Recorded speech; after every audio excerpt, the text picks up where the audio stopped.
गुरुर्ब्रह्मा गुरुर्विष्णु गुरुर्देवो महेश्वरः गुरुः साक्षात् परं ब्रह्म तस्मै श्री गुरवे नमः।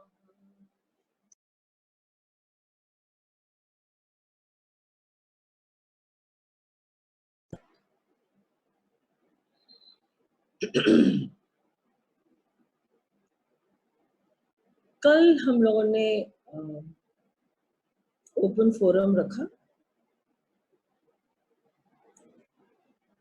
सबको बहुत आनंद आया, बहुतों के अच्छा लगा, मुझे भी बहुत अच्छा लगा। तो ये हम लोग हफ्ते में एक बार कोई भी दिन कर सकते हैं। तो आज अब आगे चलते हैं और आसक्ति, विरक्ति, अनासक्ति, ये तीन शब्दों को जीवन में उतारना और इसे समझ के उतारना is what we need to do. यही हमें करना है। आसक्ति तो पता ही है सबको, सब आसक्ति हो गई, हम लोग जी रहे हैं। आसक्ति तो हमारे लिए बहुत कॉमन है, because we are living with attachment, we are living with, in this world we are living with only attachment if you come to think of it. एक छोटी सी छोटी चीज से भी हमें लगाव हो जाता है, यहाँ तक कि where you sleep, where you live, where you eat, your space, your chair, everything we get attached to. So attachment is in our conditioning system. But attachment, as we know, हमें पता है कि यही आसक्ति हमारे दुखों का जड़ है, हमारे पापों का जड़ है, हमारे को नीचे लाने की जड़ है। ऊपर नहीं उठते हम अटैचमेंट से। फिर हुई विरक्ति। विरक्ति कोई चीज से हम विरक्त हो जाए तो उसे या तो छोड़ देते हैं या छूट जाती है। दो स्थितियां होती हैं इसमें। जब विरक्ति किसी चीज से आती है तो या तो वो हमसे छूट जाती है और छूटने के बाद हमारे मनस्थिति में वो दोबारा नहीं आती, वो स्थिति नहीं आती। भाव बेशक आ सकता है लेकिन स्थिति नहीं आती। और जब हम छोड़ते हैं किसी चीज को तो वो एक इम्पोजिशन है, वो एक फोर्स है। हम फोर्सली उसे छोड़ रहे हैं किसी कारण, कोई कारणवश से। तो कोई कारण के वश में आके हम उसे छोड़ रहे हैं, फर्क है। तो छोड़ना और छूटना, ये हो गई विरक्ति की। दो पहलू हो गए विरक्ति के।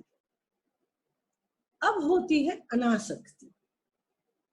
अब आज की जो आगे की यात्रा है वो इसी पे ही निर्धारित है। अनासक्ति हम कैसे करें, how to be in detachment, what to do in detachment. जब इंद्रियों की बात करी तो हम लोगों ने संकल्प के बारे में बात करी, हम लोगों ने उपवास के बारे में बात करी, छोटी छोटी चीजों पे हमने कैसे हमें वश में करना है, उन सब चीजों के बारे में बात करी।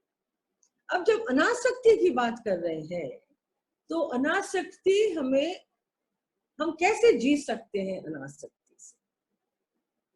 तो इसमें कृष्ण दो बात बता रहे हैं, दो तरीके बता रहे हैं अर्जुन को कि इस तरह से तुम अनासक्ति से जी पाओ। वो क्या, वो ये कह रहे हैं कि ये शायद तीसरे अध्याय का 25वां या 22वां श्लोक है शायद। वो ये कहना चाह रहे हैं अर्जुन से, तुम आसक्त हो, ध्यान से सुनिएगा, आसक्त होके काम करो, आसक्त होके कर्म करो, लेकिन फर्क तुम्हारे आसक्ति में आना चाहिए, कर्म में नहीं आना चाहिए। मतलब फर्क तुम्हारे जो अटैचमेंट का लेवल है उसमें आना चाहिए। कर्म तो तुम 100% आसक्त तुम्हें होना ही पड़ेगा करने के लिए, क्योंकि तुम अनासक्त होके कर्म कैसे करोगे तो तुम कर्म नहीं कर पाओगे। So what we say that give your 100% to your work, this is what it means कि आप पूरी आसक्ति से, पूरी एकाग्रता से, पूरी अटैचमेंट से आप वो कर्म करो। राजा जनक फॉर एग्जाम्पल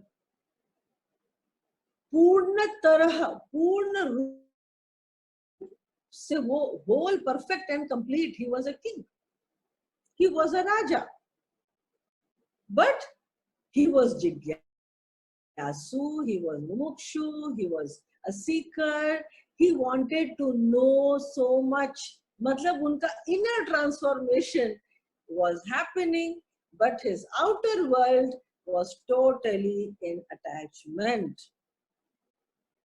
So कृष्ण कह रहे हैं आसक्त होके काम करो, जैसे आसक्त लोग कर्म करते हैं वैसे आप कर्म करो, बट अंदर से आपकी आसक्ति में फर्क होना चाहिए,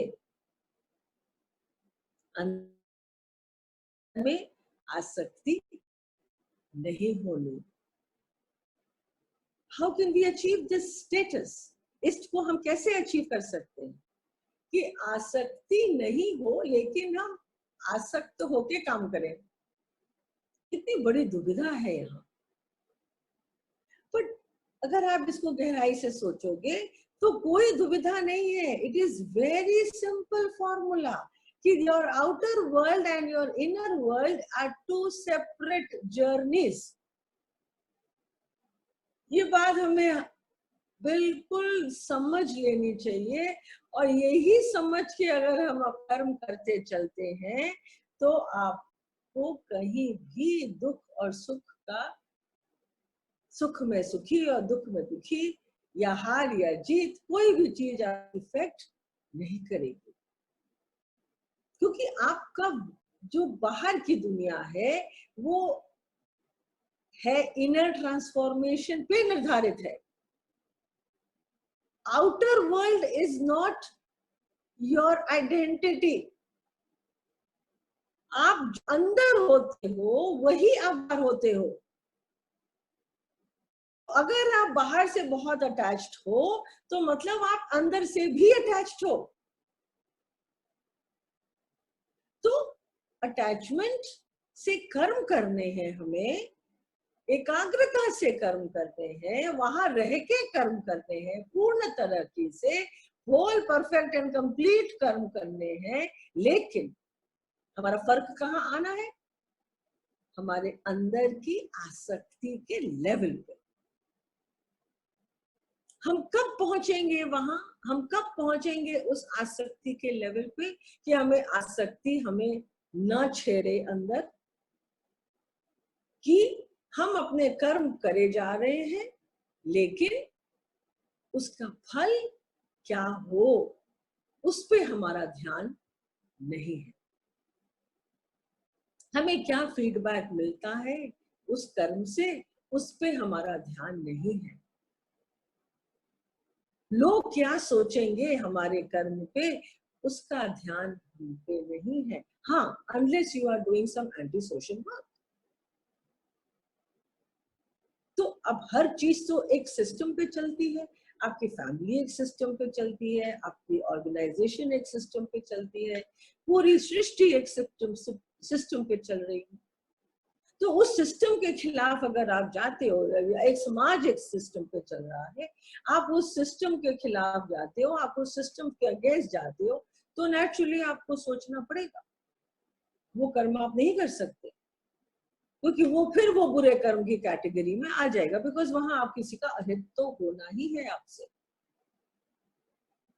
तो जहां अनासक्ति का बैरोमीटर, आपको खुद को चेक करना पड़ेगा कि मैं इस कर्म में कहां तक आसक्त हूं।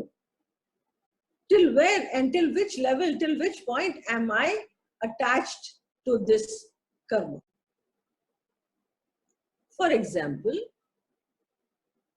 एक नाटक हो रहा है और उस नाटक में आप भाग ले रहे हैं, उस नाटक में आप भाग ले रहे हो, तो आप क्या करते हो नाटक के पहले, नाटक के दौरान एंड नाटक के बाद? तीन स्थितियां हैं यहाँ।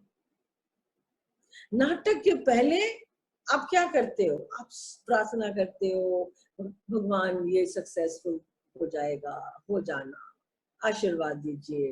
आप अपने गुरु से आशीर्वाद लेके जाते हो, गुरु जी अब मेरा नाच अच्छे से हो जाए, मेरा नाटक अच्छे से हो जाए। आप पूरी की पूरी ऊर्जा अपनी लगा देते हो उस चीज को सक्सेसफुल बनाने के लिए। ये नाटक के पहले की बात हुई। उसके बाद आप नाटक में परफॉर्म करते हो। आप जब परफॉर्मेंस देते हो तो you are not seeing who is looking at you, you are only performing. आप सिर्फ उस घड़ी, एक घंटा, जो भी समय आपका निर्धारित है, उसमें आप सिर्फ परफॉर्म कर रहे हो टू योर बेस्ट।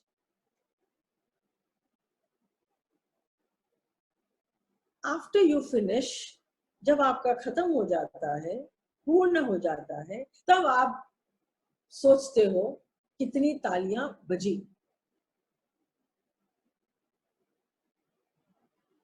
यहां आपकी अनासक्ति का मीटर आपको बताएगा कि आप तालियां एक्सपेक्ट कर रहे हो कि आप तालियां नहीं एक्सपेक्ट कर रहे हो। और अगर आप एक्सपेक्ट नहीं कर रहे हो पर तालियां खूब बजती हैं, तो आप में क्या सेंसेशंस हो रहे हैं? अगर सुख के सेंसेशंस हो रहे हैं, okay, you must be very happy, बहुत खुश होंगे आप कि इतनी तालियां बजी, बहुत खुश होंगे आप। कोई खुश होने में कोई हर्जा नहीं है, खुश होने में कोई खराबी नहीं है। There's nothing wrong in getting happy with your performance, but little twist here, that if nobody claps, then you are not sad. वहां आपको दुख नहीं होना चाहिए, वहां कोई मिजरी आपको नहीं आनी चाहिए। ये है फर्क, अनासक्ति, परफॉर्मेंस एंड फीडबैक। तो इस तरह से आप अनासक्त होके आप काम कर्म अपने कर सकते हो। It is not difficult. बस ये चेक हमें हमेशा हर कर्म में करना पड़ेगा, और चाहे वो कर्म आपका वाचक हो, चाहे सोच हो, चाहे वाणी हो, चाहे आपका कर्म हो। और दूसरी कृष्ण क्या कहते हैं कि अंतर कर्म में आपका डिफरेंस नहीं आना चाहिए, बाहर के कर्म में आपको पूरी तरह से कर्म करना है। जैसे कृष्ण और राम, अगर आप इन दोनों की बात सोचोगे तो एक त्रेता में आया, एक द्वापर में आया, बहुत फर्क, युग युग युग में फर्क आ गया। तो द्वापर में कृष्ण आए, त्रेता में राम आए। अब राम पूरा मर्यादा पुरुषोत्तम, पूरी मर्यादा, पूरा एक चरित्र है राम का, एक आइडियलिज्म है वहां, फैक्ट एंड फिगर्स हैं, पूरा फैक्ट से हिसाब से वो चल रहे हैं, पूरे धर्म के हिसाब से वो चल रहे हैं। तो धर्म में उनकी कृतज्ञता, धर्म में उनकी अटैचमेंट तो नहीं बोलेंगे, बट धर्म में उनकी पूरी निष्ठा, पूरी तरह से निष्ठा। बट यही कृष्ण को आप जब देखोगे तो Krishna is totally a free soul, पूरी फ्रीडम है उनके पास, वो कहीं से भी आसक्त नहीं है। शांति दूत बन के गए महाभारत के युद्ध में, पर उन्हें कहीं बे से भी अटैचमेंट नहीं था पांडवों के लिए, वो कोई पांडवों के प्रस्ताव लेके नहीं गए थे। And he had not gone from Pandav's side. He just went from his own side. And knowing the fact कि मैं शांति दूत हूं, पर अगर अशांति भी होती है तो मेरी शांति पे कोई भंग नहीं करेगा, कोई मेरी शांति को भंग नहीं कर सकता। This is non-attachment, that he is gone for his work with full conviction. Whatever is going to happen, it is fine. फिर भी मैं अपनी तरफ से एक धर्म का प्रस्ताव लेके जाता हूं। सो कृष्ण आप देखोगे टोटली सेलिब्रेशन है, टोटल लीला है। तो अगर हम भी यही सोचें कि हम भी अपनी लाइफ में सिर्फ लीला करने आए हैं, हम भी एक लीला ही तो कर रहे हैं, एक ड्रामा ही तो कर रहे हैं। जैसे कृष्ण ने पूरी लीला करी, पूरे जीवन उनका लीलामय है, इसलिए कहा जाता है ना कृष्ण लीला। और राम का तो चरित्र है, कृष्ण का यहाँ चरित्र हम नहीं कहेंगे, लेकिन हम चरित्र, उनके लीलाओं से बहुत कुछ हमें सीखने को मिलता है। We learn a lot from him. He had so many unlimited, अगर फिगर देखेंगे तो 16,000 रानियां। But do you think he was attached to any Rani? No, he was not attached. Because each Rani thought कि कृष्ण सिर्फ मेरा है, मैं सिर्फ कृष्ण की हूं। जितनी गोपियां, जितनी रानियां, आप जितना कुछ, पूरा साम्राज्य को आप देख लो तो आपको यही दिखेगा कि कृष्ण कहीं से भी अटैच नहीं है। But he is doing all his work, जो भी उनकी लीलाएं हैं उसमें सक्सेस मिलती है उनको, चाहे वो शांति दूत हो, चाहे वो कालिया नाग हो, चाहे वो गोवर्धन पर्वत हो, चाहे कुछ भी हो, चाहे राधा का रासलीला भी हो, कुछ भी हो, he is totally whole, perfect and complete everywhere. So what does this teach us? ये हमें क्या सिखाता है? अर्जुन को क्या सिखा रहे हैं प्रभु? श्री कृष्ण अर्जुन को यही सिखा रहे हैं कि इनर ट्रांसफॉर्मेशन, तुम्हारे अंदर का जो ट्रांसफॉर्मेशन है अर्जुन, उसको देखो। अंदर से तुम अपने आप को संभालो। तुम्हारा अगर अंदर संभल जाएगा तो तुम्हारा बाहर खुद ब खुद संभल जाएगा, अब अपने आप संभल जाएगा। और तुम एक क्षत्रिय हो, ये तो तुम डिनाई नहीं कर सकते हो, ये तो तुम एक क्षत्रिय हो।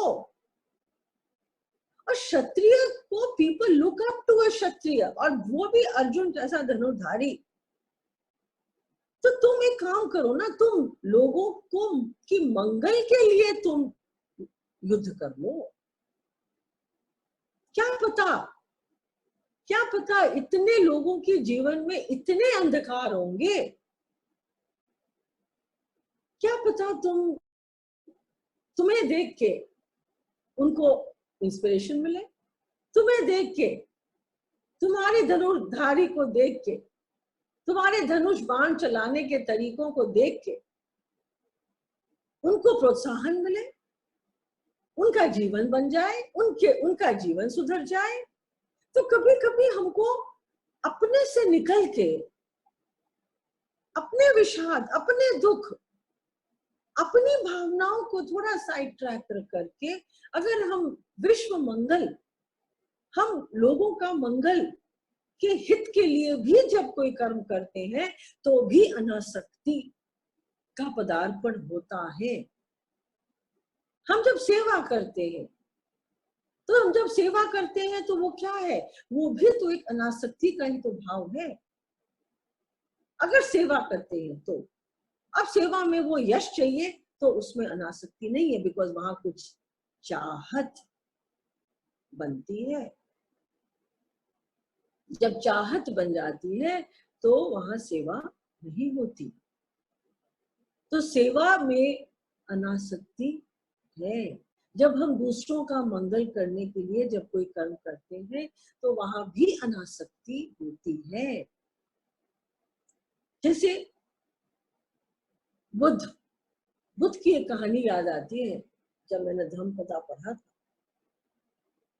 तो बुद्ध की एक कहानी है कि जब बुद्ध ने शरीर छोड़ा, तो जब वो स्वर्ग के दरवाजे पे गए, तो दरवाजे पे द्वारपाल खड़ा था और वो बोले कि आप ही का इंतजार कर रहे थे, आपको तो मोक्ष मिल गया, आप अंदर आइए। तो बुद्ध ने बोला कि नहीं, मैं अंदर नहीं आऊंगा। तो द्वारपाल ने बोला, बट आपके लिए तो स्वर्ग का दरवाजा खुल चुका है, आप बेशक पधारिए अंदर। तो बुद्ध ने कहा नहीं,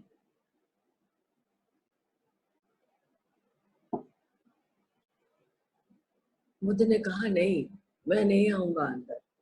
बोले कारण क्या है? बोले कारण ये है कि जब तक पूरी मानवता को मोक्ष नहीं मिलता, तब तक मैं इसी दरवाजे पे खड़ा रहूंगा। तो ऐसा बुद्धिस्ट मॉन्क्स लोग बोलते हैं। ये कहानी हमने किसी मैक्लाउडगंज में भी किसी मॉन्क से सुनी थी। बोले अभी भी शायद बुद्ध खड़े हैं दरवाजे पे कि जब तक पूरी मानवता को मैं अंदर लेके न जाऊं, तब तक मैं यहीं खड़ा हूं। तो क्या मतलब हुआ इसका? कि ये टोटली अपने से बाहर निकल के विश्व मंगल के लिए जब कर्म कोई करता है, तभी वो बुद्ध बनता है, तभी वो बुद्ध की प्राप्ति, बुद्धत्व की प्राप्ति उसे होती है। तो बुद्ध तो ठीक है, बुद्ध थे। हम लोग एक आम इंसान है, हम एक general, we are all general human beings. हम अपने हित को छोड़ के, अगर हम कभी कभी हम अगर दूसरों के हित के बारे में सोचते हैं और दूसरों का जब हम भला करते हैं, तब आपकी अनासक्ति का बैरोमीटर ऊपर चढ़ता है। तो आज के बाद आप सोचिए, जरा मनन करिए, जरा देखिए कि आप अनासक्त होके कितने काम आप कर सकते हो। It is, again I repeat my dear, it is not difficult at all. ये बहुत विवेक से, विचार से अगर आप सोचें, तो आप से हो सकता है अनासक्त भाव में काम करना। तो अर्जुन फिर पूछते हैं कि आसक्त होके हम काम करें, बात समझ में आती है, लेकिन अनासक्त होना उस आसक्त कर्म से तो बहुत कठिन है केशव, क्योंकि वो अर्जुन तो हर चीज का रीजन मांगता है ना, कि कर्म भी मैं करूं तो किस कारण से करूं। वो हर कर्म के पीछे कारण ढूंढते हैं, इसीलिए वो अनासक्त नहीं हो पाते। क्योंकि कर्म के पीछे जब हम कारण ढूंढते हैं तो आसक्ति आती है और अनासक्ति नहीं आती है, नहीं आ सकती। इसीलिए कृष्ण ने क्या किया, जैसे मछली का कांटा में वो आटा लगा देते हैं ना, और फिर कांटे को फेंकते हैं नीचे, तो मछली आटे को ढूंढती ढूंढती आती है और आटा ले लेती है और फंस जाती है।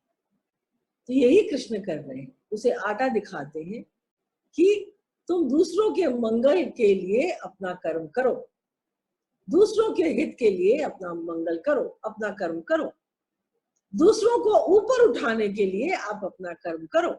क्या पता तुम एक आइडियल बन जाओ किसी के लिए।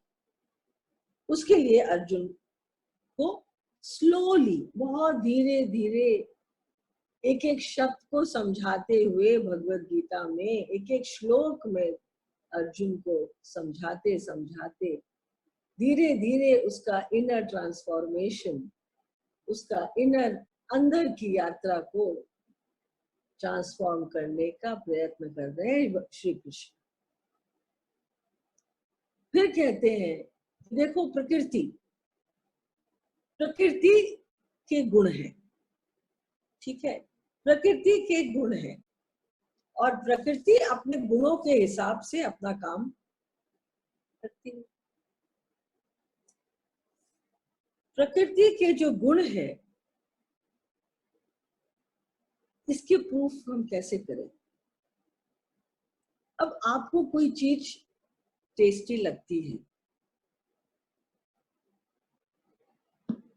आपको कोई चीज टेस्टी लगती है खाने में, बड़ी बड़ी स्वाद लग रही है खाने में, लेकिन जब हमें बुखार होता है तो वही चीज अगर आप खाते हो तो आपको स्वाद नहीं लगती। क्या मतलब हुआ इसका, कि प्रकृति के अपने गुण होते हैं और प्रकृति अपना काम खुद करती है, कोई करवाता नहीं है प्रकृति से। तो कृष्ण कह रहे हैं कि ये सारा खेल प्रकृति का है, उसे करने दो, तुम प्रकृति से उलझो मत, तुम प्रकृति से उलझो मत, अपना कर्तव्य का पालन और अपने कर्तव्य का कर्म, कर्तव्य कर्म और कर्तव्य पालन, ये दोनों ही प्रकृति का गुण है जो आपसे करवाती है। बट आप से करवाती है, कब करवाती है, जब आप विवेक से उसे समझते हो। एवरीथिंग इज थ्रू प्रकृति, सब चीज प्रकृति से जुड़ी हुई है, प्रकृति से बाहर कुछ नहीं है, कुछ भी नहीं है।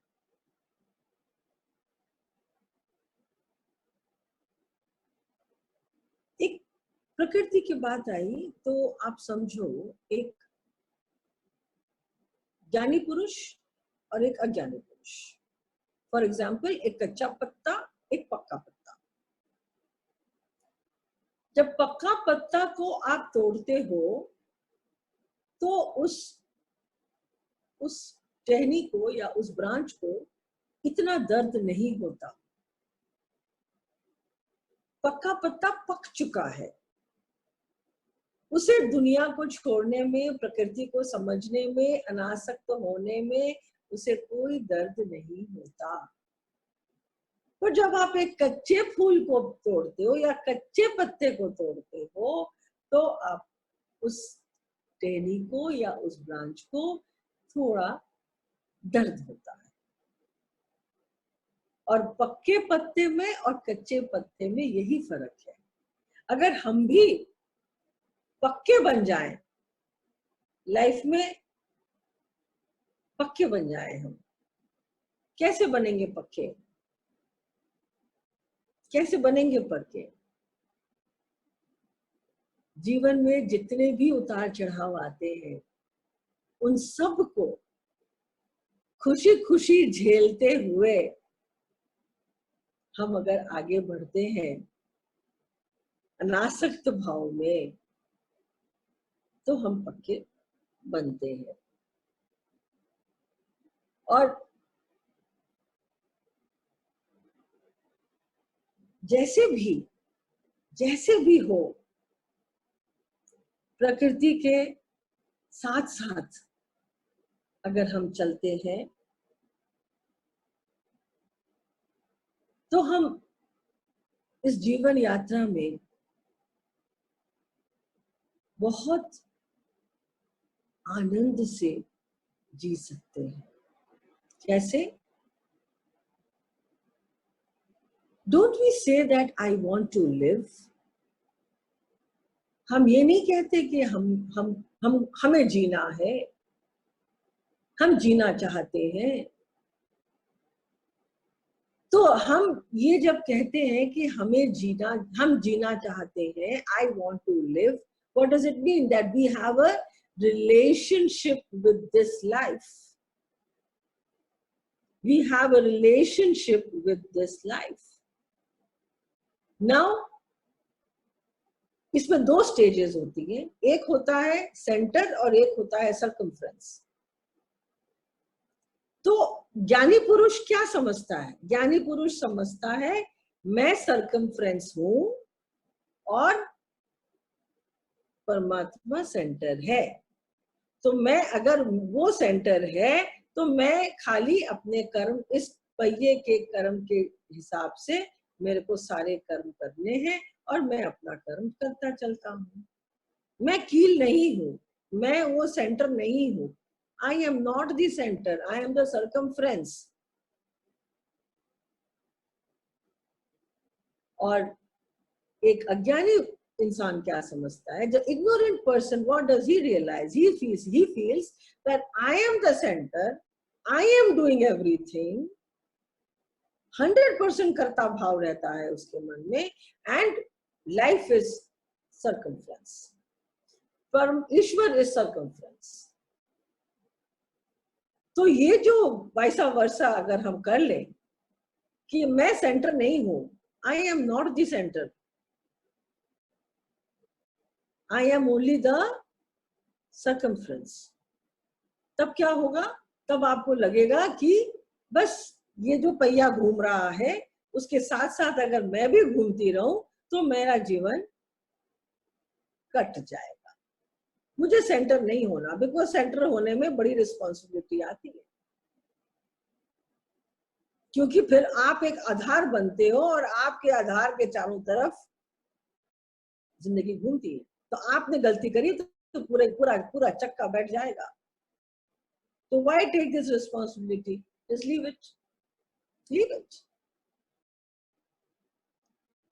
तो सर्कमफ्रेंस पे रहते हैं हम, सेंटर पे मत रहिए। This is what again Krishna is telling Arjun कि तुम सेंटर नहीं हो, तुम प्रकृति नहीं हो, प्रकृति को अपने काम करने दो। अब जैसे फर्ज करो आप सड़क पे चल रहे हो, ठीक है, आप सड़क पे चल रहे हो, एक केले का छिलका लेके लगाया वहां पे, गिरा हुआ पड़ा है, आपने ध्यान नहीं दिया, आप मोबाइल में बात कर रहे हो, एंड सडनली आपका पैर फिसलता है और आप गिरते हो। और वहां जो बाजू में बच्चे खड़े हैं वो आप जब गिरते हो तो वो हंसते हैं। अब ये है सिचुएशन। तो इसमें आप मुझे ये बताइए कि आप किसे दोष दोगे? उस केले के छिलके को दोष दोगे कि जो बच्चा हंस रहा है आपको देख के, उसको दोष दोगे आप? यहाँ दोष तो किसी का भी नहीं है, ये प्रकृति है। केले का छिलका पड़ा, आपका गिरना प्रकृति है। हाँ, अगर आप केयरफुल होते तो आप ना गिरते, बट आपका गिरना प्रकृति है, प्रकृति ने आपको गिराया, कोई दोष नहीं है। You were only careless. Your concentration was not on the road, it was on the phone and the talks. There is nothing wrong. You were careless, that's all. और वो जो बच्चे हंसे, उनका दोष नहीं है, वो भी प्रकृति है। वो प्रकृति के वश में आके उन्होंने हंसी करी, वो हंसने लगे। तो कहीं भी आप देखोगे जो ज्ञानी होता है वो कर्म जरूर करता है, लेकिन करता नहीं बनता, सर्कमफ्रेंस पे रहता है, सेंटर नहीं बनता।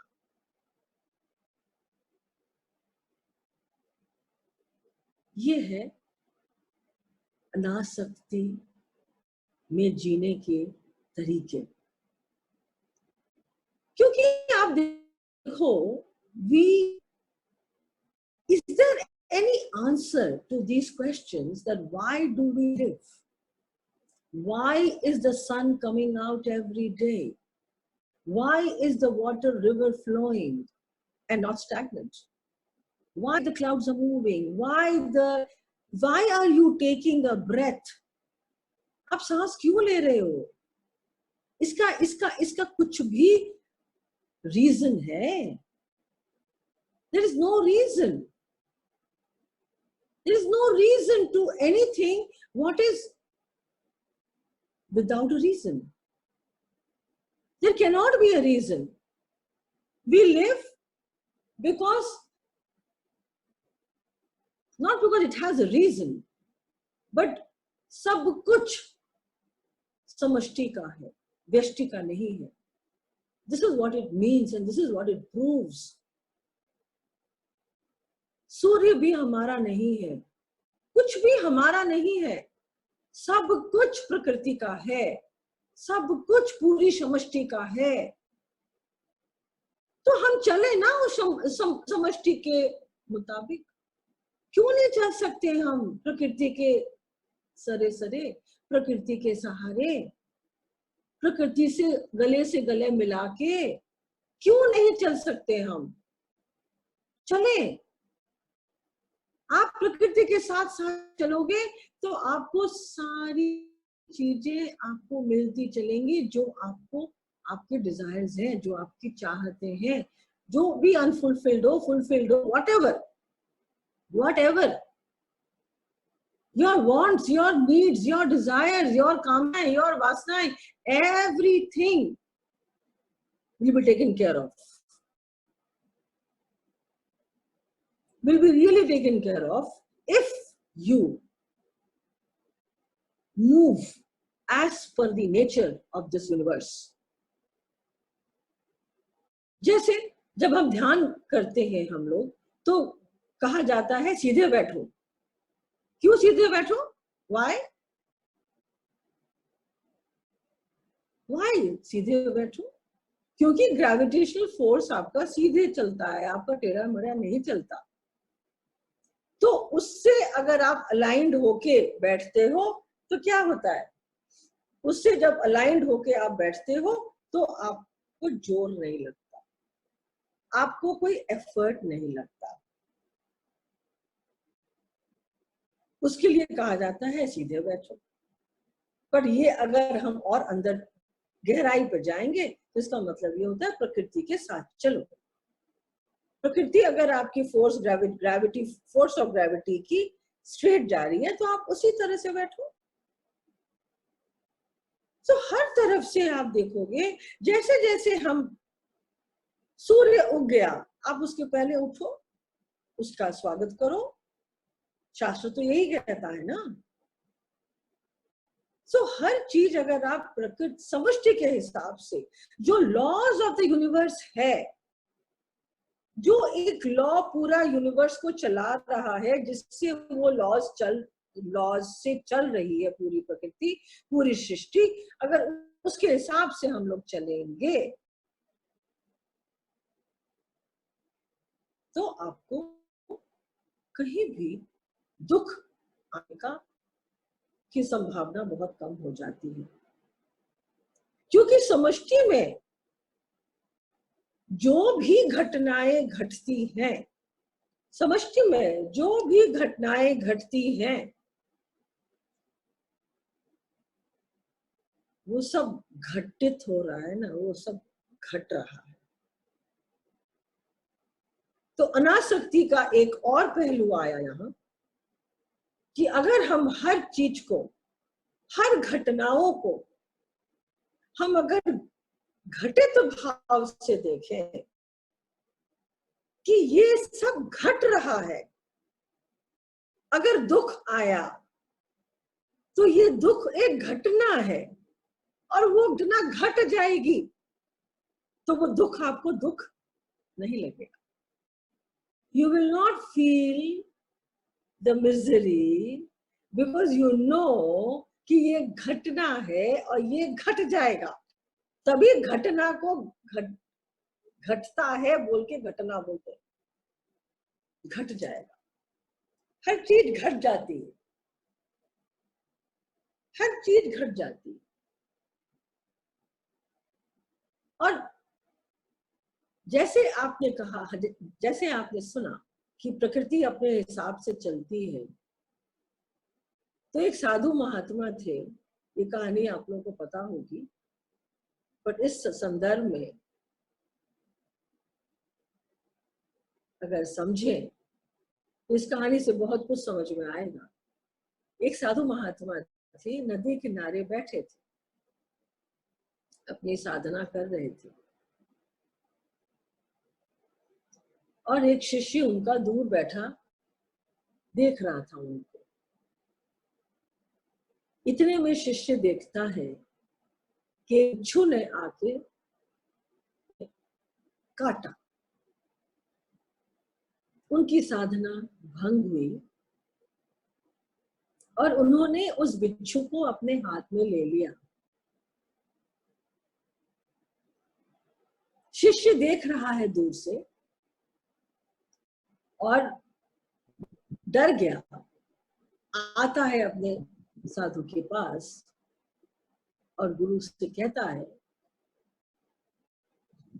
कि गुरुजी ये बिच्छू है, ये आपको काटा है इसने, आप इसको प्रेम से सहला रहे हो या आप इसको प्रेम से हाथ में पकड़ के बैठे हो, इसको छोड़ दीजिए। तो साधु ने कहा, मेरा स्वभाव, मेरी प्रकृति मारने की नहीं है,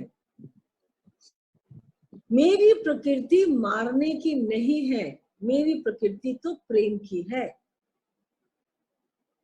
तो मेरी प्रकृति अगर प्रेम की है तो मैं इसे कैसे मार सकता हूं? मैं इसे कैसे मार सकता हूं? उसकी प्रकृति है मारना, वो अपनी प्रकृति कर रहा है, मैं अपनी प्रकृति कर रहा हूं। उसे अपनी प्रकृति करने दो, मैं अपनी प्रकृति कर। और आप विश्वास करो चाहे न करो, कहानी तो यही कहती है कि बिच्छू कुछ नहीं किया, उनको चुपचाप उनके हाथ से उतर के और नदी में चला गया।